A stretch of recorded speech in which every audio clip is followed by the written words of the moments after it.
Good evening, good evening, good evening. Thank you for joining YBC Youth Building Conversation, Luana Hodges. Thank you. And I had the pleasure of sitting down with Roweena. Now, is it Arasah? It is. So it's Arasah. So everywhere on paper, you're going to see Arasah. But in my head and on my divorce decree, it's Davis. So I just haven't changed my name yet. Look, I was a little confused. So I was like, okay, well, I know this says this, but this says this, but then, then on your Instagram is something different. So I'm like, okay, I'm going to stick with what you got with your bio. And that's what I'm going to go with. And that's it. That works. Great. So I thank you for sitting down with me this evening. You know, I know you're busy. I know you're a mom. I know you got things going on. But I wanted to get your story out. I wanted to get your business out. Thank you. Because I think that you're doing great work in our community. Okay. And when they hear what you're doing, I think it's going to hit home to a lot of veterans. Right. That have went through what you went through and others. So before we get started, can you pray us in? I sure can. I've never been asked to do that. So this is my first time, really. So I'm excited. But yeah, let's go ahead and get started. Dear Heavenly Father, Lord God, I just want to thank you for bringing us here today.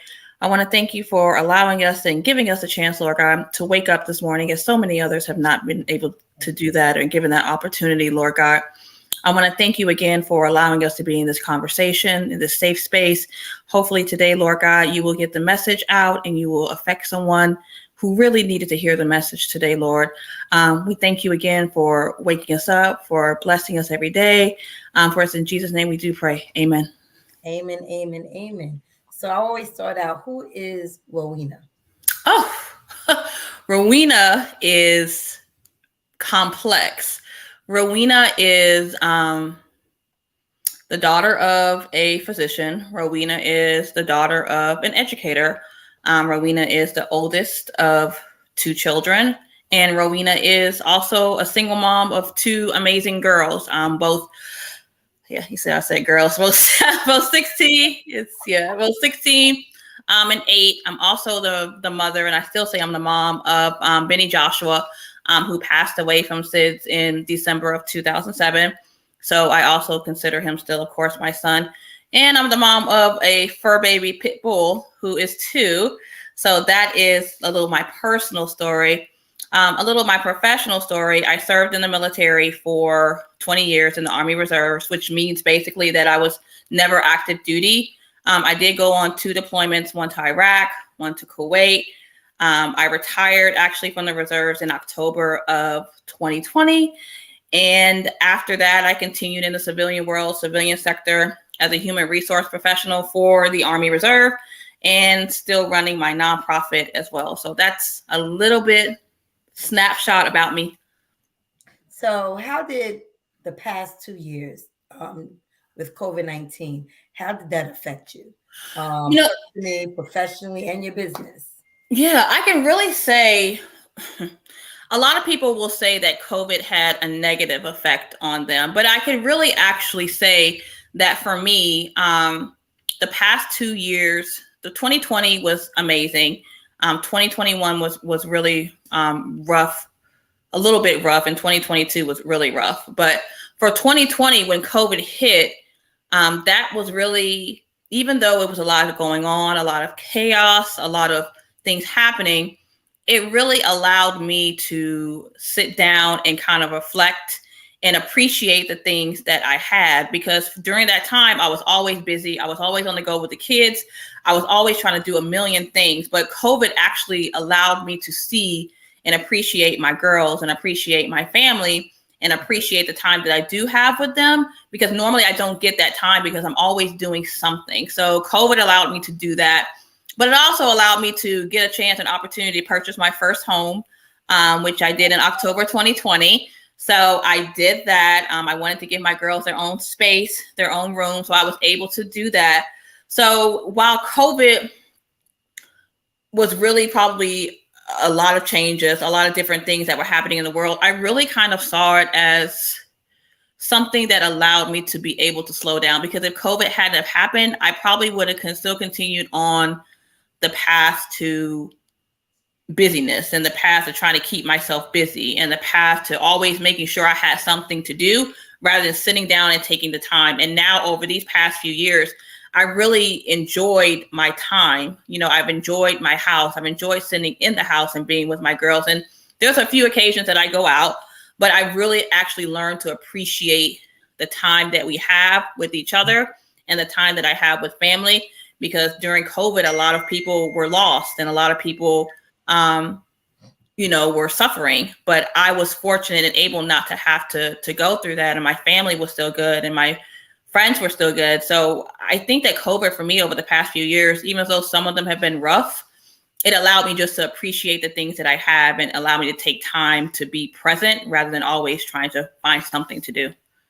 Yeah, I think every time I ask that question when I interview someone, they always state that I know for others it's been bad, but for me, I actually completed this, or it allowed me to do this. Right.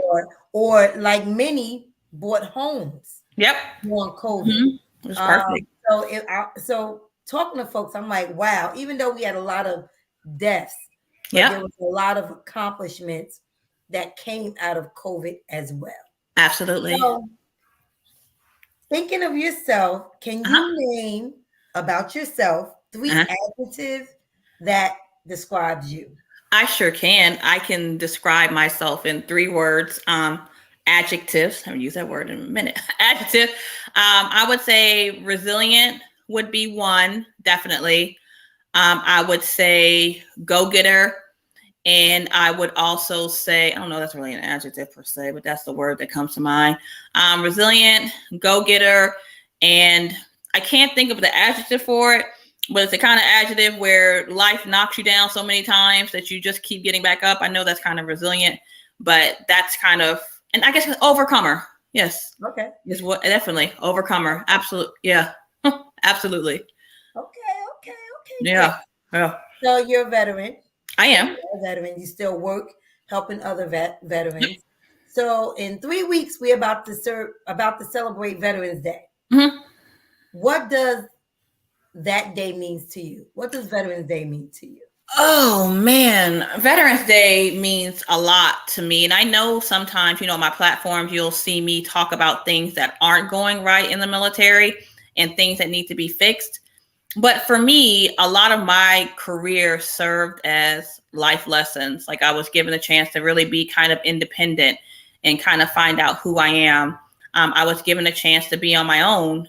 Even though I was on my own for a little bit when I was in college, I was given the chance to be on my own. And I think for me, the military really provided me with the opportunity to be in the civilian job that I am now, but also the opportunity to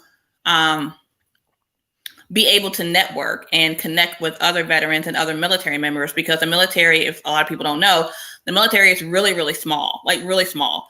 And it allowed me to meet other people who were like me, other like-minded people who were like me. And I think that Veterans Day, for me, is just honoring those people who serve, those men and those women that serve their country, and making sure that we just take time out, like we do all the time, but making sure that we just take time out to thank them for their services. And just always still keeping in mind that even with veterans, what we see on the news isn't always kind of what veterans are going through. So we'll always see them going to battle. We'll see them going to war. We'll talk about the PTSD, but we also don't remember the other side of things that veterans experience, like suicide and depression and domestic violence and sexual assault, which I know we'll get to later. But it's making sure that we also remember those invisible scars with our veterans too as well. So I think it's just thanking them for their service and remembering what they have gone through to sacrifice their family and to sacrifice their life for us. So that's kind of what Veterans Day means to me. Yeah. I my job that I do during the day, I work with a nonprofit and we support the sea services and to give back to the veterans and their families and their spouses that are left to hold, to hold the fort down while they are out there, protecting this country I love what I do. I Yep. love being Me too. able to work for an organization that definitely gives back Right. to the military and to the veterans. So we honor you guys and Thank thank you. you. Because if it wasn't for you guys, even though on TV, we have this huge show called Sears Space, and different admirals from all over come, and they talk about different things, what's going on in China and in Japan, and Yeah. just to sit there and listen to the conversations, I'm like, wow, it looks like on the outside that nothing is happening, Mm-hmm. but there's a lot of conversation on Right. the inside that is really going on, that if that guy decide to shoot a missile, guess what? Right. Oh, we gonna react. Right. So, but yeah, so thank you for being a veteran. Well, thank you. Saying that, looking back at your military career, done your 20 years differently? You know what? I can't say looking back at my military career, I would have done anything differently. I always say looking back at anything that I've done, I wouldn't have done anything differently, but I consider everything that has happened to me in my life a lesson. And there's a reason that everything happened to me. I wouldn't have done anything differently in the military. I loved my career. I enjoyed it. There's a big difference, really, I guess, between the reserves and active duty. I didn't have to serve every day and go into the office every day and go in uniform every day.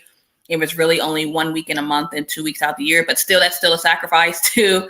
Yeah. But no, I wouldn't have done anything differently at all. I enjoyed my time in the military. It has taught me a lot. It has really taught me about leadership too, as well, which is a skill that I really didn't have. It's taught me about leadership, and looking back, no, I wouldn't change a thing about myself from being in the military, because I just see it as a lesson, and I see it as an opportunity that presented itself to me that was amazing. And I was able to get the job that I have and to meet amazing people that I'm able to work with on every day. So Good.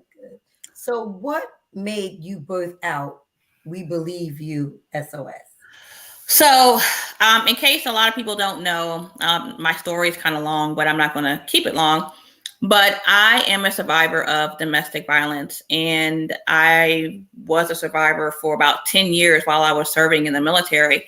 And all throughout that time, I would still be forced to put on a uniform. I would still be forced to go in. I would still be forced to deal with my domestic violence at home while still serving in the military. And a lot of times with the military, what a lot of people don't know, the military, the veteran community, and the military spouse community, there's a stigma when it comes to speaking up and seeking help.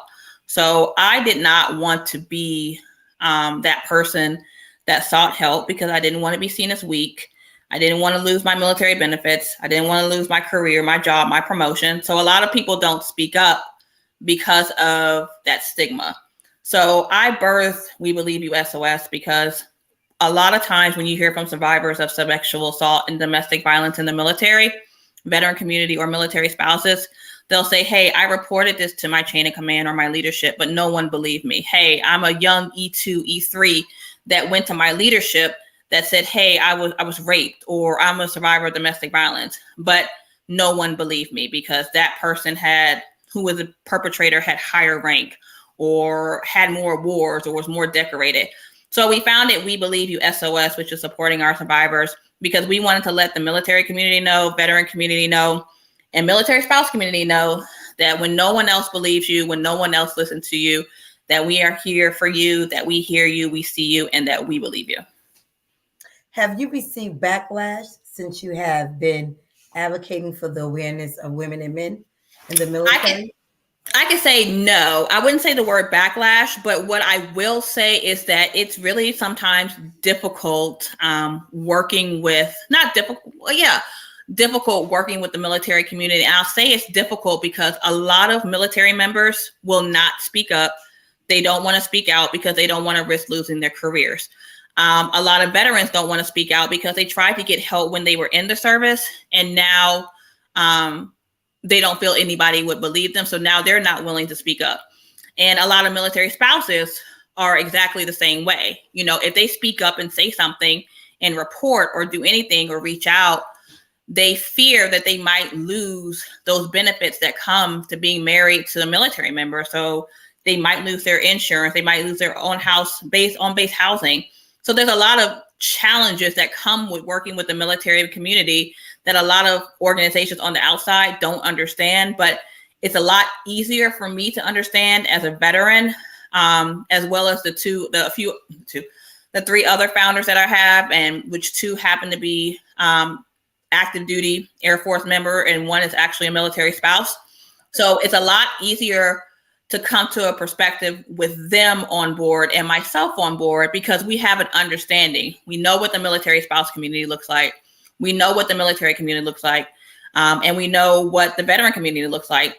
And all of them are survivors of sexual assault, domestic violence, or both in some kind of form or fashion. So for me, it's not really a backlash. It's just making sure that we are always able to provide a safe space for our military community and letting them know that, I know you've reported before and no one believed you or no one heard you, or I know you might have received backlash from reporting before, but we're not like that. We are really just here to help you and support you and get you the resources that you need. And we won't share any information that you share with us, because we're really all about support and trying to get healing for that person and trying to get resources out to that person. So during this interview, what information do you want people to receive or leave with after watching this interview about your company and what you do? So I think what I want people to realize is that a lot of times when you talk about domestic violence and sexual assault, especially in like the large scale organizations, and they've gotten a lot better with it now, especially with the large scale organizations, you really don't hear any talk about the military community. You don't hear any talk about the veteran community or military spouse community. And if you do hear talk about it, it's really only geared towards like November 11th, which is Veterans Day. And that's it. So they want to honor the veterans. They want to make sure that we see them. And then all the other 11 months, it's not really talked about. So I want to leave people with the fact that the wars and scars that you see from veterans, military members, and even military spouses are not just from the battlefield. It's not just the war wounds that you see or the injuries that you see, that there are invisible scars that exist in the military community that we need to continue to talk about, that we need to come together as a community inside and outside the military to let people know that domestic violence exists in the military. Mm-hmm. Sexual assault exists in the military. Suicide exists in the military. But these aren't issues that are really talked about outside of the military community. So we need to make sure that we are having these kind of conversations, that we are always having platforms to share this information, so we can let the military community know that we are still here for them. And even though we might not have served or we may have served, we're here to support them. So that's kind of what I would leave everyone with, is that don't just look at the things you see on TV. Don't just look at the wars, but just know there are wars going on at home in the military that a lot of people don't see and a lot of people don't understand. Yeah. So what have been some of the obstacles you have faced in your lifetime, and how did you overcome them? A lot. I would say there's probably 3 obstacles that I've really faced throughout my lifetime. The first one was the loss of my son, which I think really triggered a lot of other things that happened in my life. So it was a loss of my son in 2007, the domestic violence, emotional abuse mainly, for 10 years.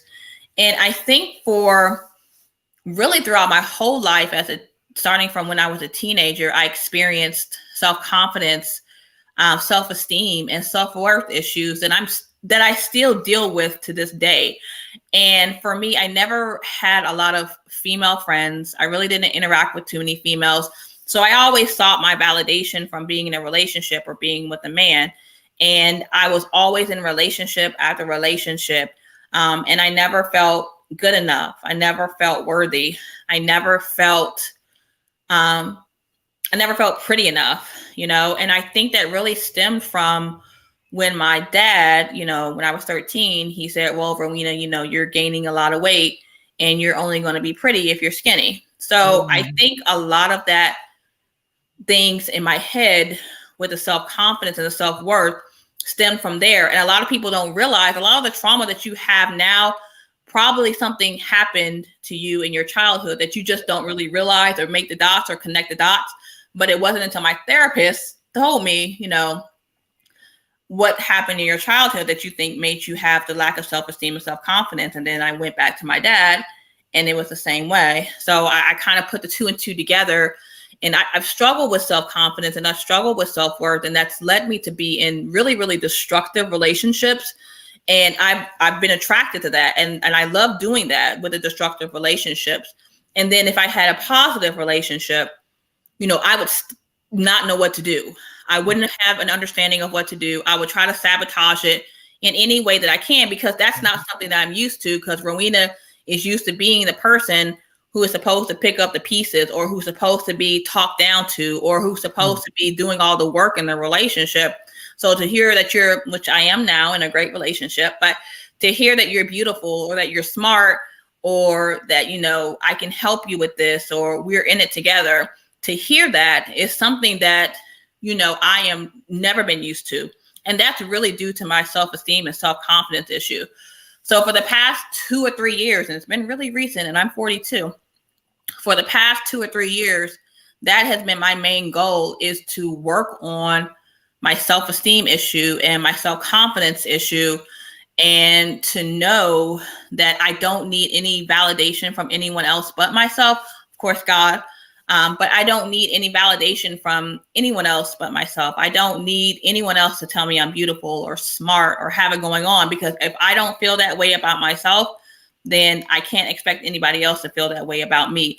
So I have been on a journey to do that. I have definitely improved in the last probably 6 months, and it's a journey and it's a process, but my obstacles have really, really been the main one is self-esteem and self-confidence issues, which takes time, but I am growing and improving every day. Wow. That was a lot. It was a lot. that was a lot. Wow. It was a lot. Well, I keep saying it's wow. So on the flip side, what have been some of your achievements? You know what's so funny when you say that? What's so funny for me is I used to suffer from imposter syndrome, right? So I used to be the type of person where I can find 20 million things wrong with me that weren't going well. But for you to ask me what my personal achievements was, I have to struggle and think about that, because I'm like, oh, I don't know. So I can tell you honestly now. So one of my biggest accomplishments has been graduating and getting my master's in clinical psychology in 2020. Like I said, a lot happened in 2020. Having us be an official nonprofit in February of 2022, which was great.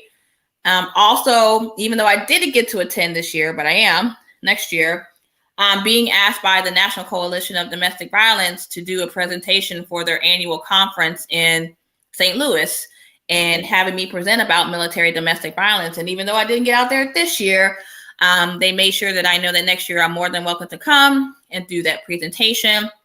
And then even being able to do several speaking opportunities, like the one I have for tomorrow, which is working with the veterans and Veterans Affairs about Domestic Violence Awareness Month. So it's just been a lot of achievements that I have that I can think of. But those are the main ones that I can honestly think of. And I think also the final one is, of course, my girls and my dog. I keep forgetting about her, but my girls is a really big, huge factor, because I really wouldn't be doing a lot of the things that I'm doing or be grounded the way that I am without them. And my dog, which I really got like 2 years ago, is really like my emotional support animal, even though it's not on paper, but she has really helped with my anxiety. So my kids and my dog and all the other things I listed are some of the best achievements that I have so far.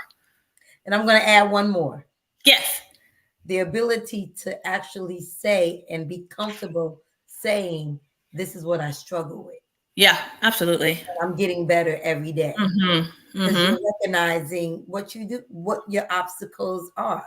Yeah. People they know what they are, but they won't speak them. But at least you That's right. speaking them and saying, I'm getting better and Yeah. I'm doing better. Yep. So yeah, that's great. I love Thank it. I you. love it. Thank I love it. you. So do you believe your purpose? What do you believe to be your purpose or your assignment for your life? Going through everything you have gone through up until this day. I have a few that I think is my assignment and my purpose. And I think number one, my purpose is to be a voice for the voiceless. In really anything that I do, I really like to share about the things that I've gone through, whether it's the domestic violence, whether it's, I've struggled with suicidal attempts and ideations, whether it's that, whether it's my depression, whether it's being a single mom, I really like to share and be open with what I've gone through because it's taken a long time for me to get to where I am and at the peace that I am right now. And I know for a while I felt I was on that journey alone. And I never want there to be anyone out there to feel that they're on that journey alone, which is why I love working with the military community, because the military community, they often feel that everything that they're going through it by themselves. Well, no, look at me. I've gone through the exact same things that you all have been through, and I'm still here. I'm still standing, and I'm still speaking out about it. So I often like to be a voice. I always say that. I like to be a voice for the voiceless because I feel that, it helps somebody else who might be struggling and going through the same thing. So I think that's my main purpose outside of being a great mom. But I think my main purpose is just really being a voice for the voiceless and making sure that anyone who is struggling out there knows that you're not alone in your own struggle. And it's not just you and it's not just in your head, but there are people out there who are going through the exact same things that you are going through. And there's always someone here to support you and to stick by you. Yeah. So what would your right now self tell your 20-year-old self? What advice would you give your 20-year-old self? That advice would be there is no such thing as a perfect person. Anyone who knows me knows that I am a bit of a perfectionist and that I have to have things go the way that I think they should go or be perfect and aligned up, because that's kind of the mentality that I lived with growing up, is that I had to have the perfect body. I had to have the perfect weight. I had to have the perfect skin. I had to have the perfect grade. So I lived with that growing up, thinking that I had to be perfect. And if I was anything less, then it wasn't right and you weren't good enough. So I think that my 20-year-old self would be like, Roweena, you are not perfect. You are not going to get everything right. You are not going to get, the support from everyone. You are not always going to be loved by everyone. You are not always going to be the slimmest. You are not always going to be, the best at everything, and that's okay. And that's okay because God made me how I am for a reason. And I can't be anybody else but be myself. So that's who I continue to strive to be, just the best version of myself. So that's what I would tell my 20-year-old self. Okay. So sitting here today, do you believe God was with you through your whole life journey? Let me tell you. I say this. I would say that without him, I wouldn't be on this journey, like at all, because there are so many times where I could have given up. There are so many times where I could have ended things or not thought my life was good enough or worthy enough. There are so many things that I could have gone through in my past that wouldn't allow me to be here today. But it's really only through the faith in God and my faith in God and my strength in God that I am continuing to press on to this day, because I know he has, and like I said, I know that he created me for a reason. I'm here for a reason. I'm here for a purpose. And I don't want to leave this earth without fulfilling his purpose, or until he calls me and lets me know it's time for me to go and you've done what you needed to do here on earth. So yes. Yes. So we met during the pitch competition. We did. And you pitched your business. I did. How did it feel standing in a room full of nothing but women entrepreneurs, just pitching your business? How So was that experience? So I'll say this. Often when we think of like nonprofits, we really don't associate, I'll say me. I really don't associate that with being an entrepreneur, or I used to not associate that, because the business that I'm in the work of doing is all about giving back, or all about, taking in donations and helping somebody else. And while I know entrepreneurs do that, my sole focus is to make sure that people get help, right? So I always walked into the room, I'm like, how in the world am I going to do a pitch for a nonprofit? And all these other women have businesses, they have entrepreneurship, they have these skills, they have these things that they're doing that are great. So how do I pitch a nonprofit to some amazing women that were in the room? So, it was something that was really something that I needed, because it actually let me see what I needed to do to improve my nonprofit, what I needed, the skills that I needed to do to improve my nonprofit, and what things I could work on to improve my nonprofit. Because if I hadn't been there, I still would have been in the mindset that, you can't operate as an entrepreneur because you just own a nonprofit. Well, that's not the case, because you still need grants. You still need so many other things. You still need loans. You still need assistance from the community. You're still doing things on your own sometimes and hustling, trying to get things out to people, to help people. So it may not be in the same space as someone who may say own a business, but it is a business. Mm-hmm. It just is. And I think a lot of people don't think of a nonprofit as a business, but it's a business. It's something that you have to run. And while you might have it a tax exempt on different tax purposes, it's still a business, and you still need income, and you still need things to come in to help other people, with what they need. And you might not, like I said, you might not be driving an income. You might not be getting paid for it, but you still need those resources out there, and you still need to be able to network, and you still need to be able to know how to write a business plan and write that thing. So I think that going in there helped me to be able to better understand that a nonprofit might not be the traditional business owner, but it's still a business, and you still have to treat it like a business. Yeah, cool. Mm-hmm. Yeah, it was hearing your pitch and about your business. I was like, wow. Yeah. Because a lot of people don't talk about what you're helping, the veterans through. A lot of people don't talk about it. Right. Like you said, it's like a kind of stigma. It is. So it's like it's quiet. Yeah. But people are, because I know one person who went through it. Mm-hmm. And yep. And other companies back then wasn't out there like that's right.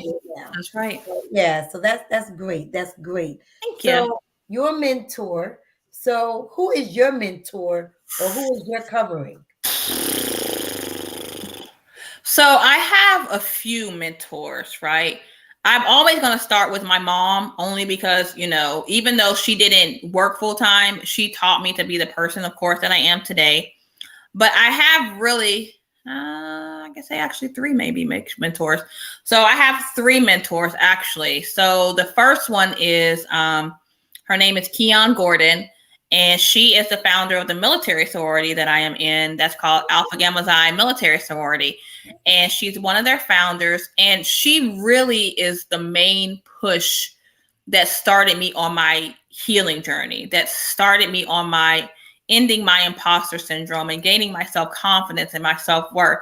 So without her words of inspiration and push, I wouldn't be on this journey. And then Sadisha Smiley, I know you know who she is. She's another one of my mentors. She has a nonprofit that is not only touches my heart because, of course, the loss of my son, but she has always supported me. She has always been the one to say, hey, Roweena, you need to go ahead and start your nonprofit. And I met her so long ago with just the idea of starting a nonprofit. And now here I am years later, and we're able to collaborate and work together. And so she's my mentor when it comes to my nonprofit. And then finally, Tanya Rankins, who is the founder of Alpha Lambda Psi Military Spouses Sorority, which is a spouse sorority, which is a sorority that is geared towards military spouses. They take veterans and military members and DoD civilians, but they were founded on the principle of supporting the military spouse. And she is my pusher for me to keep continuing on with the nonprofit, because sometimes there's times like I'm not getting support, Tanya. I'm not getting this. I'm not getting that. I don't think people really care. But she was like, Roweena, it doesn't really matter if one person is in the room or 1,000 people are in the room, because that one person that's in the room is the person that you need to affect. And that 1,000 people that might be in the room might not even get the message that that one person got. So you have to focus on your why and remember your why and keep going, because people need this kind of thing. So those are my 3 main mentors, and they're almost all around the same age, the same age as I am actually, but they're all 3 are mentors of mine. Yeah, I believe everybody need a community Yep. to surround in order to really get your focus and push you out there. I agree. So, wow, you talked about a lot. I did. You have 2 babies. You got 2 girls. I do. And I know with what you grew up with and what you've been through, I know you're a protector. Yeah. So what type of legacy do you want to leave behind? You know what? I haven't really started to think about that legacy when it comes to my youngest, but my oldest, I want to create a legacy. A lot of times when people talk about legacy, they'll talk about like a business or with finances, but that's not the legacy that I want to leave behind. I do want to leave behind, of course, my nonprofit and stuff like that, but that's not the legacy that I want to leave behind. I want to leave behind the legacy that my girls can be anything that they want to be. I want to leave behind the legacy that my girls are the only self-validation that they need. They don't need any validation from anybody else. They're beautiful, they're smart, they're intelligent, they have it going on, and they don't need anyone else to tell them that but them. I want to leave a legacy of self-esteem. I want to leave a legacy of self-confidence. I want to leave a legacy of self-worth. I want to leave the legacy of being able to open up about your mental health and being able to talk about your mental health, which my oldest daughter has done an amazing job of. So I want to leave that kind of legacy. I want to leave the legacy that they know that they can do anything they want to do, be anything they want to be, and they are good enough to be in this world and to not need validation from anyone else. So that's the legacy I want to leave behind for my girls. Yeah, and that's a great legacy. That's a great legacy. I got 2 girls too, so I get that's a great legacy. So how can my viewers follow you? Yes. Support you? Yes. You are a nonprofit. So I am a nonprofit. So there's a few ways. So there's a few ways that they can support me. And I'll be kind of brief, but they can follow me on my Instagram page at We Believe You SOS. We have postings about all our events that we have coming up, donation drives, 5Ks, anything like that we have coming up. You can find it there to support. Our main initiative really for We Believe You SOS, which has been from the beginning, is to make sure that we provide backpacks for survivors of domestic violence and sexual assault. Because oftentimes in the military and with any sexual assault survivor, you know, after you have a rape kit performed, you're often left with nothing because you have to give the examiner a change of clothes.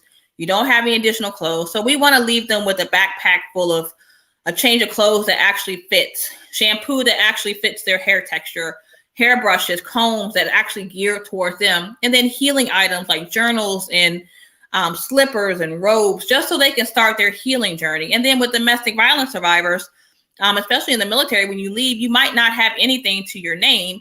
So we want to make sure we leave you with like gift cards, still a change of clothes, things that you might need for your children as well. So we can't do that without your support. So every Friday for the month of October, since it's Domestic Violence Awareness Month, we do post our PayPal link. It does help. Any donation helps, $1, $2. So we always post that because the cost of a backpack costs between to fill up $50 per backpack. So we are trying to get those out to at least 50 survivors by the beginning of next year. But like I said, we can't do that without your help. So just follow us at We Believe You SOS. They can also email us at webelieveyousos@gmail.com if they ever want to find out more information about us. And we have our website, webelieveyousos.com, so they can follow us there as well and find out more about us. But that's how they can get in contact with us. We post everything there. We post everything on our Instagram page. We're really active at Instagram. So if you follow us on Instagram, you're going to find out everything you need to know about us. Okay. I'll make sure that we get all your information. Thank you. Down below. Okay. That's great. So in saying that, can you leave some encouraging words for the young men and women who inspired to be great or who wants to serve in the military? I sure can. So, for those who want to serve in the military, I would say listen to your own head and listen to your own heart. There's going to be a lot of people who telling you great things about the military. There's going to be a lot of people who might tell you negative things about the military, but just follow your own path and just make sure that path is the right path for you. And then in regards to just kind of encouraging words, I just want to leave people with the fact that, you are never alone. I know that you might be out there. You might think you're alone in whatever you might be struggling with, whatever you might be going through. But you are not ever alone, and you are always supported. And there is always someone out there who wants to help you and who wants to support you. So don't ever think that you're alone. I thought that way for quite some time and still do sometimes to this day. But don't ever think that you have to suffer in silence by yourself, because there's always someone there who's going through the exact same thing that you are that can support you. So those are my words. Awesome. So we have Talfia Graves. She always watch every Wednesday. Oh. Just want to say congratulations. Thank you. Talfia Graves is also a veteran. Nice. She served in the Marines. Yes. Nice. Thank you. But she's always supporting and watching my show. So thank you, Cookie, because and she also supports a lot of organizations that come on my platform. Nice. Oh, good. That's a blessing. A blessing. Yes. Oh, she's a blessing. Yeah. So I'm always eager when she tuning in and, hey, can you send me that person's Cash App or nice information? Oh, she's awesome. Yeah, she's a giver, so she's always blessed. And hopefully I can have her on my platform as well. Yay!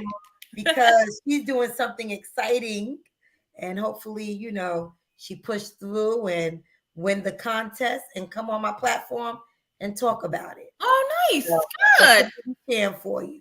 But I thank you for joining us this evening. Thank you. As we get closer to Veterans Day, and still, in domestic violence, the month of October. Right. Yeah, we have to make sure that we close the gap to get the information out, because there's a lot of women and men, not only women. Absolutely. I say it all the time. As well. All the time. Exactly. That's, having assaults as well. So we just want to make sure that we give you guys a voice and some support, and an organization that you can always call and be safe to talk to. Thank you. Oh, here Cookie said, I have her website now. Awesome. Great. Thank you.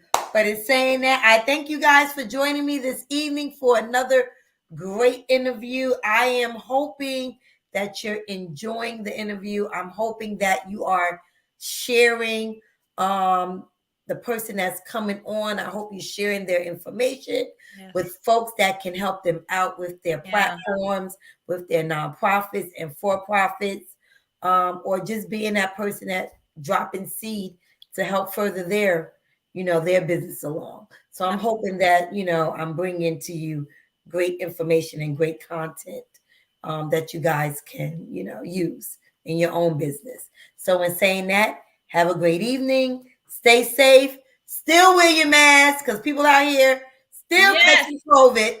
And there's wear your mask everywhere. Exactly. Oh my gosh. You're right. Still wear your mask, because it's still serious out here. It is. In the streets. So in saying that, have a good evening and see you next week. Thank you.